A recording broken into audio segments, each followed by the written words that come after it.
Many thanks, Mr. Scarpa. Now we move to the last presentation of today by Mrs. Ada Rosa Balzan, who is an expert in sustainability. She has a long-standing experience, more than 20 years, and she is the CEO of Barba SPA, and she is responsible for sustainability for the tourist Italian society. She is a professor at different universities and business schools.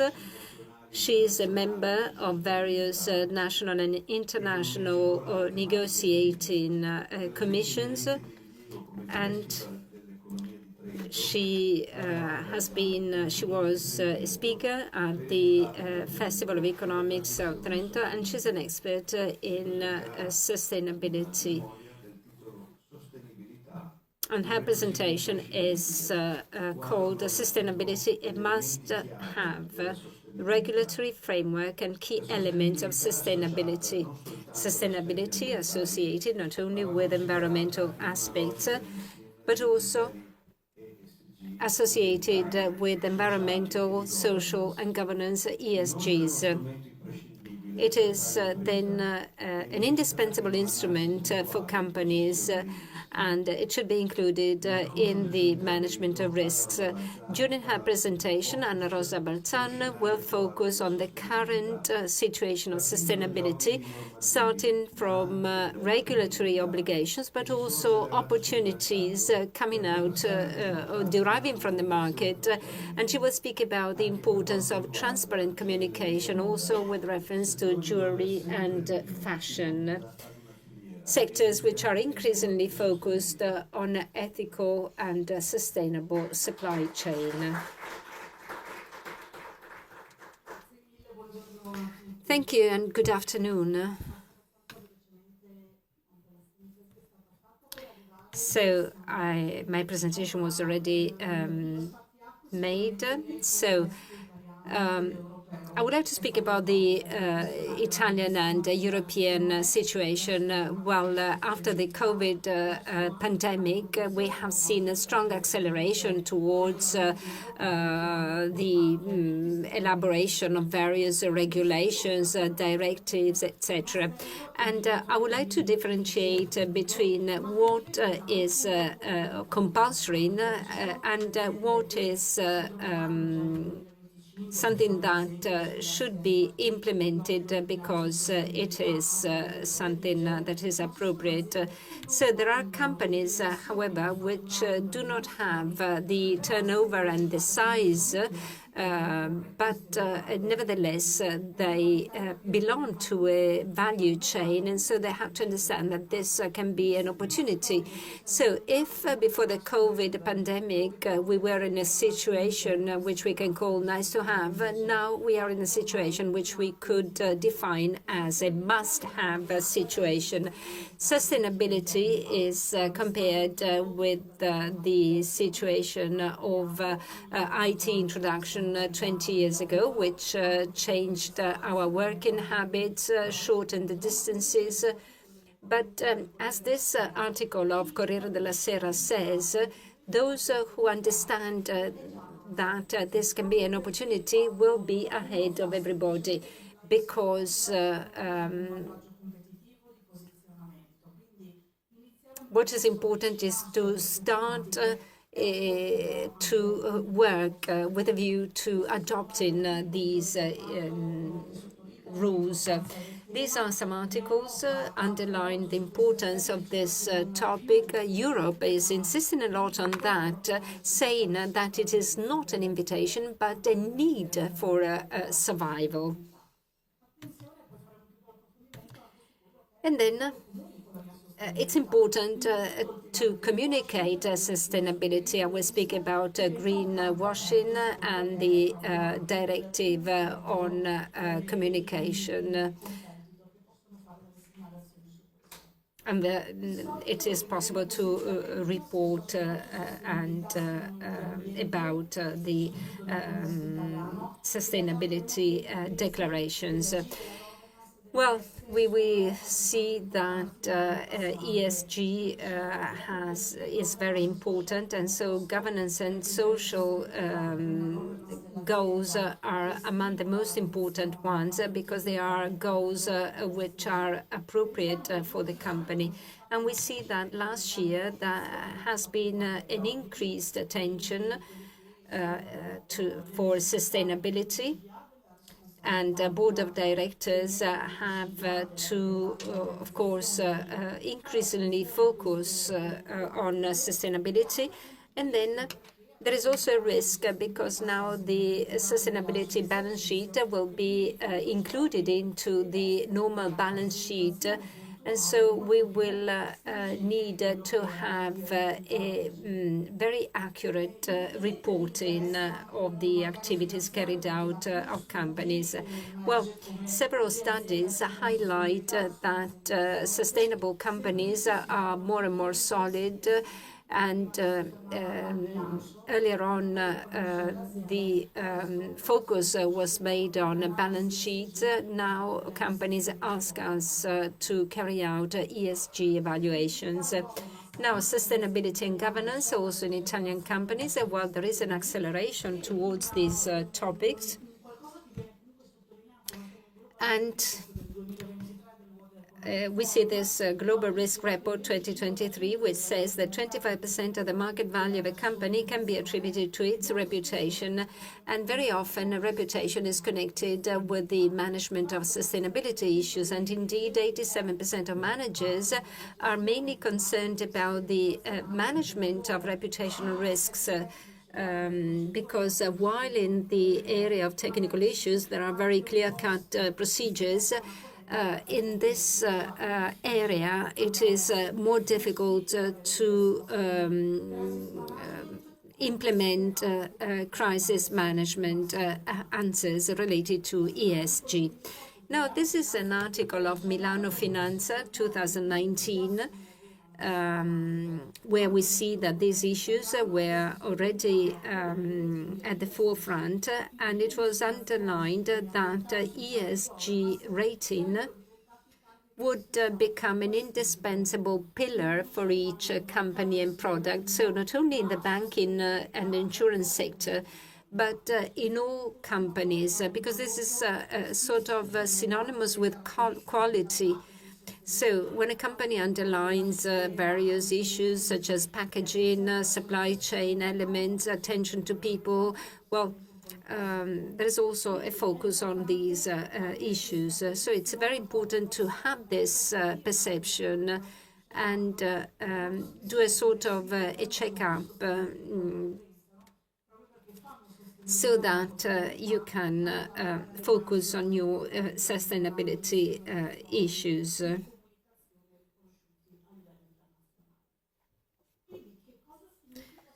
So what does sustainability mean? Well, let's start from what it doesn't mean. A company which says, I have photovoltaic panels, okay, that's an important aspect, but this sustainability is not limited to that. Or others say that they removed plastic bottles from the company. Okay, it's important, but it is an aspect related to waste management. A plastic bottle is included in the overall management of the company. And during the COVID pandemic, we went back to glass bottles.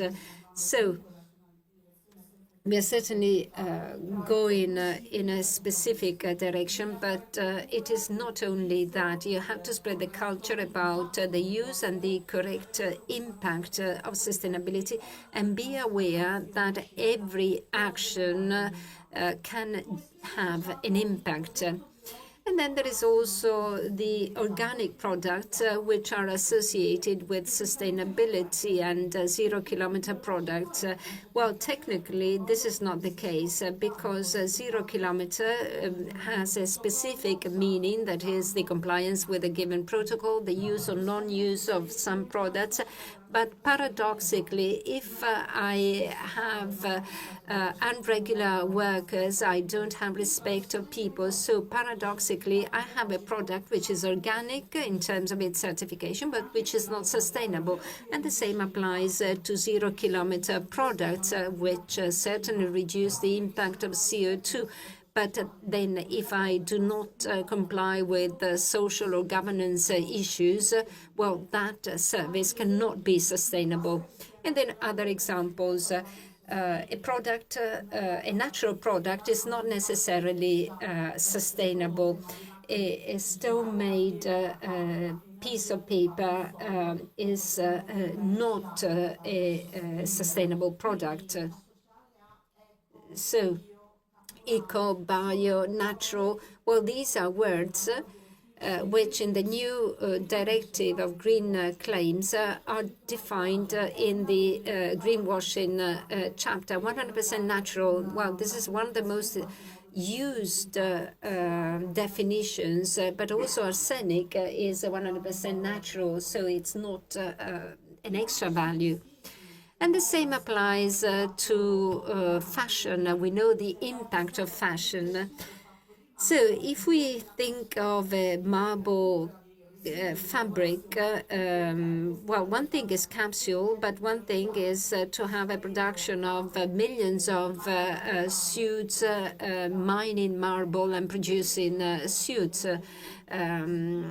While there are also favorable examples, for example, orange made fabrics. So from the recycling from the orange waste, it has been possible to get fabrics. So those who produce orange juice would have a certain waste with all the price consequences, but in this way it is possible to recycle the waste.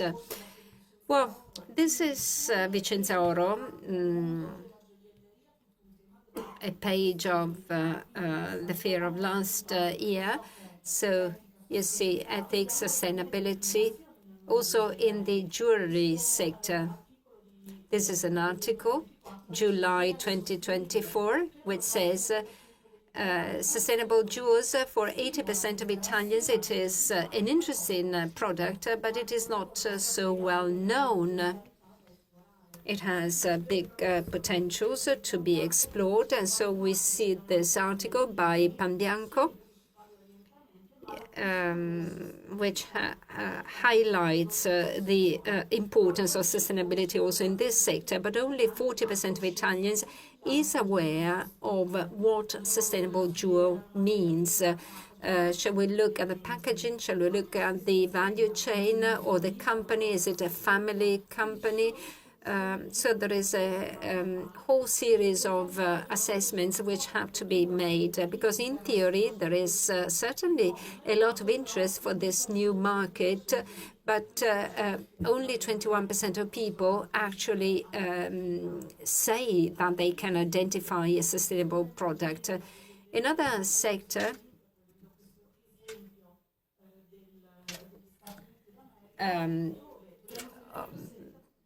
is this one, the jewelry sector in the US, where we see that the Gen Z, the Generation Z, the millennials are sustainable natives, and they are very much careful about this. And then other brands which are focusing on that. Tiffany, for example, which was involved in some scandals about diamonds, has created a very much controlled supply chain and also a foundation which deals with sustainability in the world of jewels. And then Prada, which set up a line in 2022 of recycled gold.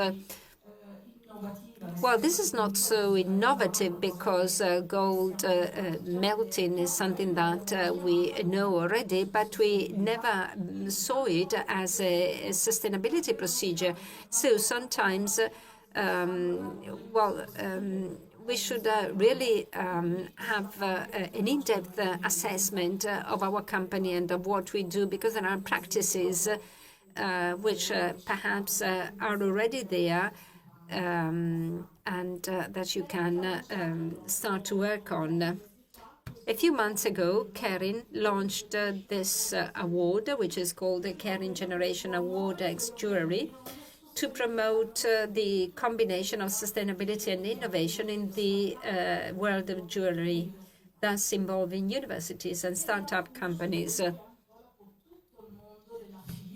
Now, let's have a look at the supply chain. The CSDD involves all the companies, and this has been the first time that a European directive has an obligation to be responsible for the whole supply chain. It will be implemented starting from 2026. It will be addressed to all European companies with more than 1,000 staff and a world turnover greater than 450 million euros. Well, we belong to this supply chain, so it's very important to identify the elements which can incorporate these policies. It's important to assess and identify the negative impacts of our policies. It's important to set up a procedure for the management of claims and the application of policies, because we have three obligations: the duty of diligence towards the environment, towards people, and then we have the duty of prevention. So we go back to the principle of responsibility, and then the duty to check. It's no longer enough to demonstrate that I sent a file to be filled in, but also the results of those tests. So I didn't only send the checklist, which was then signed and sent back, but I checked that the situation is appropriate. And then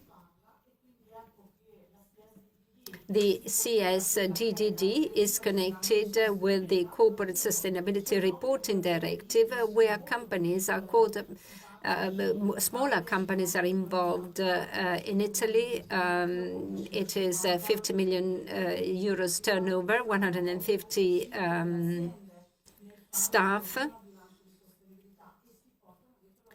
and this, of course, requires an in-depth analysis. And then there is the issue of fines and sanctions.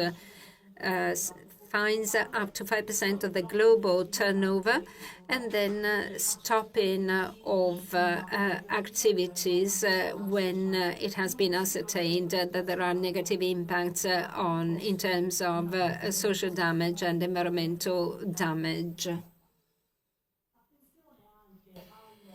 And then attention is given not only to greenwashing, but also to social washing. Well, the European Commission has already worked on that. They carried out an investigation in 2022 looking at the websites of the various European companies and how they communicate about environmental policies. And almost 60% of websites do not provide sufficient information and data to check the truthfulness of what they say. And even 42% believe that the communication is cheating information. The three growing trends are more awareness by consumers and search for information. As we said, young people have a growing purchasing power, buying power, and they are sustainable natives. They are very much focused on these issues. They look for the benefits in terms of environment and social issues. And then there is a new area of analysis, that is, competitors which ask for analysis on the claims of other companies. So, without waiting for the introduction of the Green Claim Directive, there are already some laws in Italy which speak about these issues, and there have already been verdicts in Italy. Now, Agcom, for example, in Italy, introduced Article 12 about commercial communication. Well, I've been dealing with sustainability for 25 years, and when I said that this is an exact science, people did not believe that. But if we look at this article dating back to 10 years ago, well, it speaks about excessive use or misuse of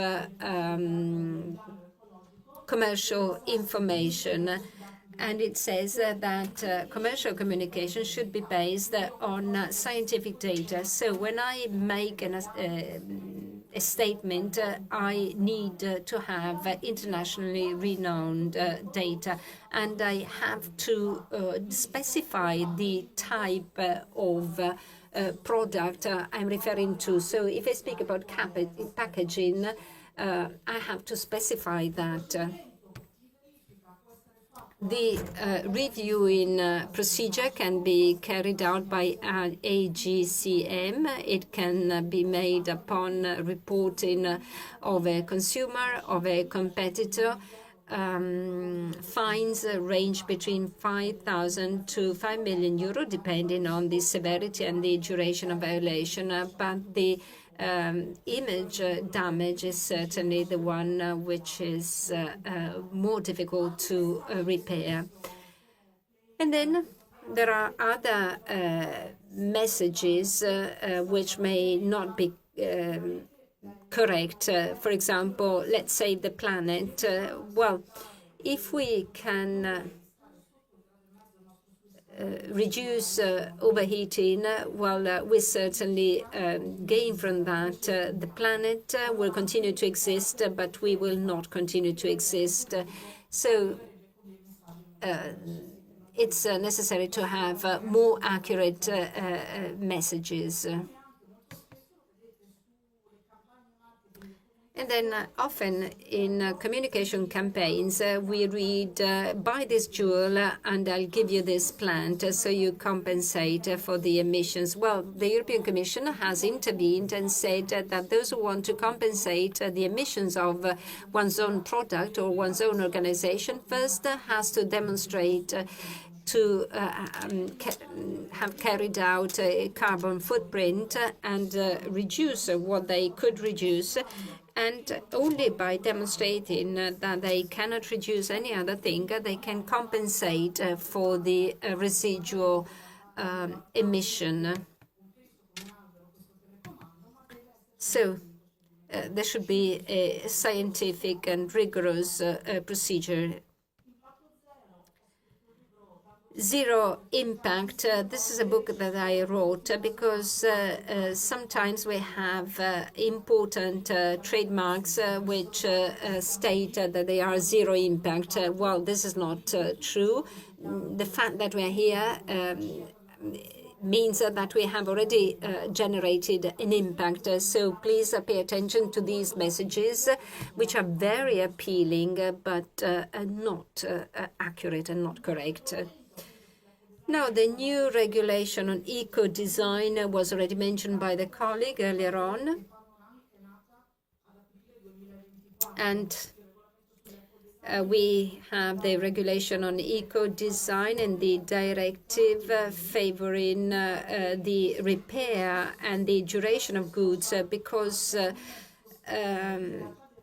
it's important to think that also an enduring product is a sustainable product, and jewelry is an example because jewels are often passed on from grandfathers or grandmothers to the nephews, etc.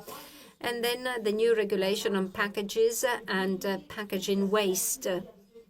For example, in the world of fashion, there was the habit of destroying unsold goods in order to keep the value of the collection. In high fashion, this was a common practice. And then correct methods of disposal and then traceability. Well, the issue of packaging is very important. It should be lower than 15 micron because there are residues that are contained also in what we eat. Now, sustainability balance sheet. This is a great opportunity for many companies. The new directive has changed the approach to the balance sheet, which now has a perspective approach because I have to report data about my strategy for the next 3 years. This was the approach of the European Commission. You see the various standards, 20 million euros, turnover 40 million euros, average number of staff 250.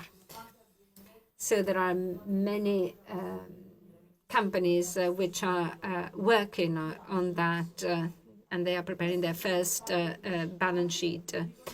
These are the main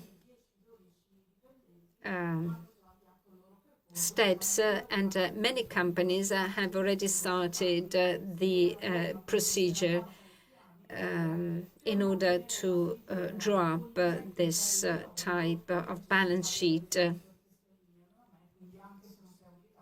So there are many companies which perhaps are not obliged to do that, but they are nevertheless involved in the supply chain.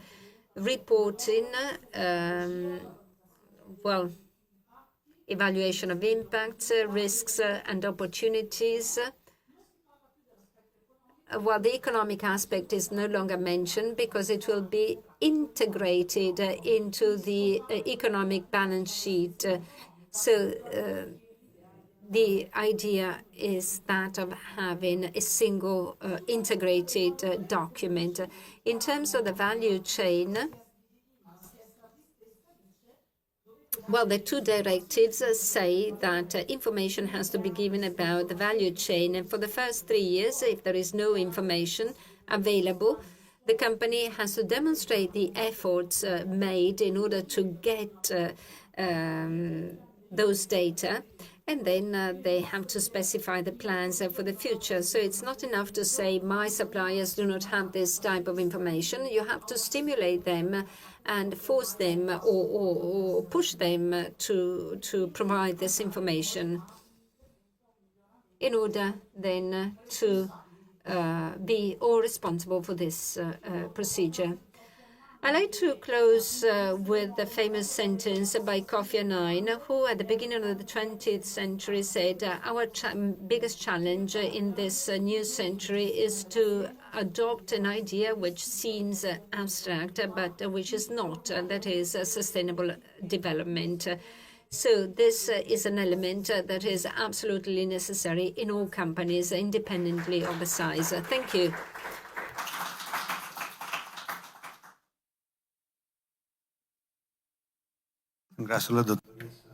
Thank you very much, Dr. Balzan. And this is the end of our presentations and the end of the 20th edition of JTF. But before closing, let me see if there are any questions. Questions or remarks?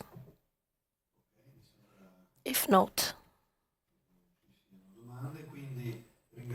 I would like to thank, first of all, our speakers, then our audience, and I would like to remind you that some refreshments are offered outside, so we can all break for coffee. Thank you very much, and see you next year.